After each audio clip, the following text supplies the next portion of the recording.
dans la transition rapide. Il faut que Pape fasse machine arrière, nous trouver humilité dans le projet pour avancer. Le Maroc l'a fait, d'autres l'ont fait. Quand nous sommes Coupe du Monde, j'avais l'impression que nous savons donc on va gagner la Coupe du Monde. On va ceci, on va cela. Mais quand on compare les effectifs, il faut que nous nous déloussions tout. Les résultats, normalement, on va nous délousser. Pour le moment, Pape réagir mais moi, je pense qu'il va réagir quand même. Qu'est-ce qu'il faudrait qu'il fasse exactement? Pape doit réagir. On joue depuis comme ni nga ko waxee ci match amicaux yi nga xamante ne sekk nañ ko ak waa États-Unis sekk ko ak waa Arabie Saoudite. Depuis lors il ne réagit pas ba mondial bi commencé, il ne réagit pas ba Sénégal egg fii nii. Donc qu'est-ce qu'il faut aujourd'hui pour qu'il réagisse et comment il devrait réagir? Le tax ma ne Pape dina réagir parce qu'il n'a plus le choix. Xam nga entraîneur di nga am ñaar yoo xam ne il faut faire attention mooy mën nga am conviction mais bul am certitude. Pape dafa dem ak certitude nag parfois da ngay dëgër bopp wala da ngay penser ni tu as gagné comme ça tu peux gagner que comme ça. Pape nag léegi foog mu dellu si man sur les choix des hommes Pape a beaucoup de données qu'on n'a pas. Il faut être méfiant. Ismaïla Sarr, gis nga premier match bi tout le monde disait Ismaïla doit sortir. Sur le deuxième match, il a fait son match. Il a été un de nos meilleurs attaquants. te ci man sax depuis le début c'est notre meilleur attaquant. Lan moo jot mooy aujourd'hui Pape voulait faire la transition après la Coupe du Monde. Maintenant Pape est obligé de le faire sur le troisième match pour impacter joueurs yi positivement déjà. Parce qu'à un moment donné, les joueurs ont besoin d'un changement. Sur le plan management, parce que tu as 26 joueurs. Tu as d'autres joueurs qui sont sur le banc. Ils voient que ça ne marche pas, ils voient que tu ne les utilises pas. Mentalement, ils commencent à perdre. Donc Pape n'a pas le choix. Il n'a pas le choix. En même temps, je change ce troisième match. Pourquoi? Parce que cadre, on ne peut pas reprocher parce que il a une chance. Il a même pris des risques. Donc, moi, j'ai espoir de changer. Par contre, moi, je que le Sénégal soit beaucoup plus pragmatique dans son jeu. Mais est-ce que moom yow wax nga ko da ngay ñaan Pape et puis nee nga dafa dëgër bopp. li ngay wax ni constaté nañ ko match Brésil-Sénégal amical. dafa ñëw ne ok on va regarder le Brésil les yeux dans les yeux song Brésil rajo xañu. Mais pourtant rectifié wul def na ko contre États-Unis def na ko contre France def ko contre Norvège lan moo war a tax mu war a changer loolu. Parce que yaa ngi ci compétition xam nga booy dem Coupe du Monde tu prépares quelque chose. Premier match deuxième match du la alerter parce que da nga naan ci préparation nga nekk tu essayes fii nag yaa ngi dans le vrai. Donc à un moment donné ma répété ko amul choix man li ma bëgg mu changer mooy que le Sénégal soit beaucoup plus pragmatique. C'est-à-dire bloc haut bi ñuy def faut l'arrêter tout de suite. Sénégal dafa war a alterner bloc médian ak bloc bas mooy suñu force. On l'a vu contre la France.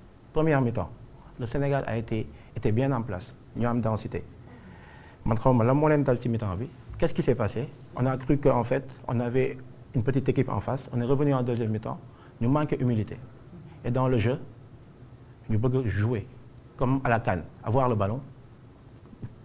Contourner la France amuñu moyen yooyu avec tout le respect que j'ai ci effectif au Sénégal nga jël effectif au Sénégal tu vois l'effectif aujourd'hui de la France ou les grandes équipes ñun amuñu kenn koo xam ni mu ngi football tey titulaire dans les 4 meilleurs clubs au monde Ligue des champions xool leen ko donc ñun suñu force c'est une force collective faut que Pape retrouver loolu ñu xam ni on est bien. Suñu cycle en Afrique bu mu ñu nax c'est très important donc bon moo tax ma am espoir ni Pape dina changer nañ ko ñaan. Alors coach bëgg naa ñëw ci benn mbir.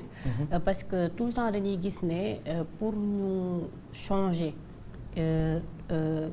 sélection bi wala ñu changer par exemple classement bi il faut à chaque fois ñu nekk ci benn situation bu catastrophique pour ñu wax nañu changer nañu def lii alors que tey booy xool composition effective équipe bi yow am nga les meilleurs joueurs au monde tey joueurs yi nga am yëpp ñu ngi toj ci seen club yi ñu ngi marqué ñu ngi dugal je peux prendre l'exemple de Ibrahima Mbaye lan moo tax à chaque fois Ibrahima Mbaye deuxième mi-temps la war a dugg pourquoi duñ ko titulariser dama jël exemple si ñoom mais je parle de façon générale c'est-à-dire est-ce que loolu dafa exister ci football que kii dafa war a xaar deuxième mi-temps wala kii dafa war a départ parce que problème boobu quand même am nañ ko surtout koo xam ne à chaque fois bu duggee dafay marqué but.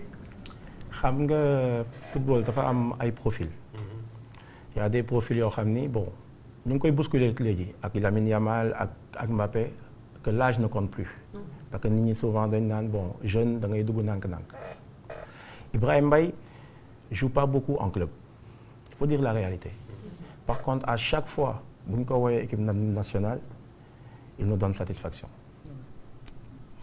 après man je pense que Pape n'a pas un problème de choix man sama avis la pour man on a un problème de projet. C'est-à-dire? On a un problème de projet. Moi, aujourd'hui, tant que le Sénégal pense qu'il doit faire la différence en première mi-temps, on va avoir des problèmes. Parce que ambition, warul bokk ak prétention. Mën nañ ambitieux. Mais prétention bi moo ma jaaxal ci dans le jeu waxuma joueur yi dañu am prétention wala Pape dafa am prétention mais prétention ci fi nga jëm ak li nga yóbbaale ak li nga yokk comme matériel. Pape am na matériel mais attention. Grand club yi bu ñu xoolee seen joueurs yëpp tu les vois en France, Argentine, Allemagne. Il faut faire attention. On n'a pas les meilleurs joueurs dans le monde. On a les meilleurs joueurs peut-être en Afrique.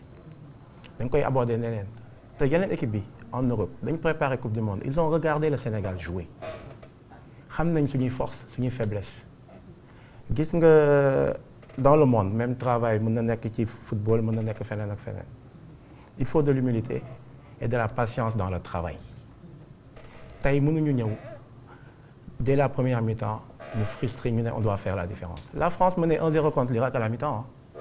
La France menait 1-0 à la mi-temps mais sur la durée la France gagne 3-0 donc nañ def nànk tey boo xoolee Coupe du Monde bi très peu de matchs yoo xam ni première mi-temps score bi jeex na.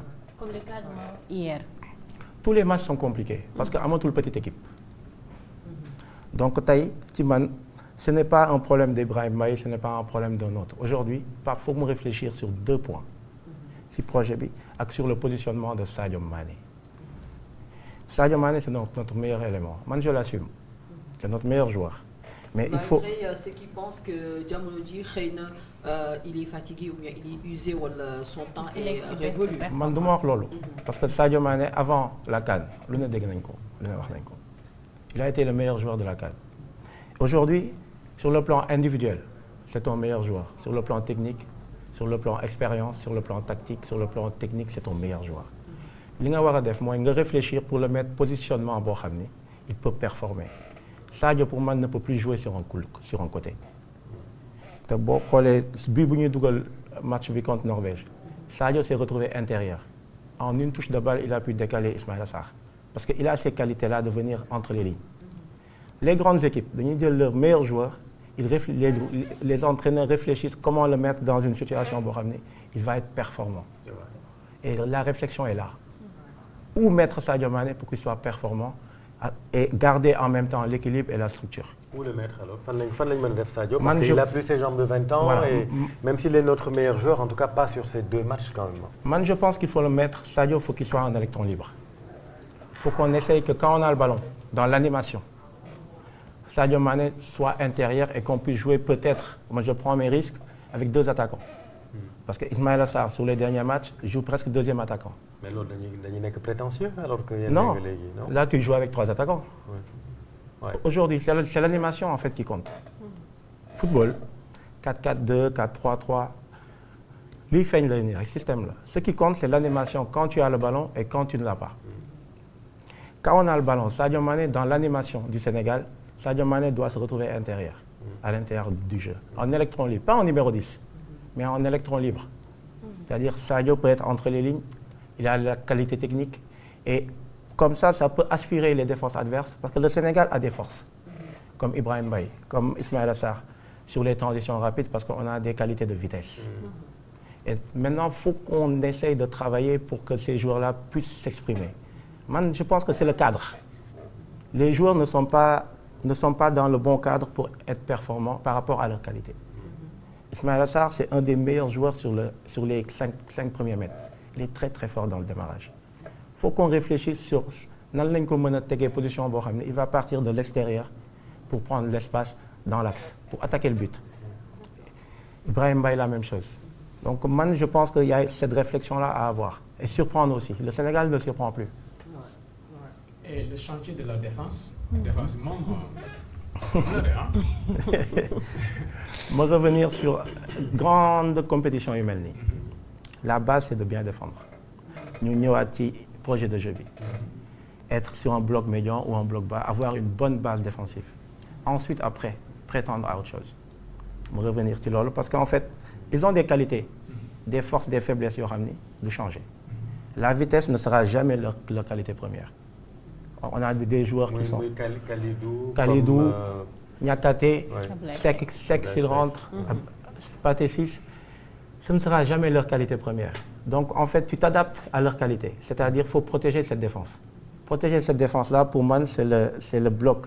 C'est le milieu de terrain qui doit protéger la défense. Pourtant, Mbappé, il va très vite. Doué va très vite. Mais on était tellement bien en place avec de la densité contre la France en première mi-temps, on n'a pas vu ça. Mais en fait, c'est un problème collectif. Ce n'est pas un problème d'homme. Même si je vous rejoins sur l'Aisne. Kalidou n'était pas prêt. Tu as un joueur qui n'est pas prêt physiquement.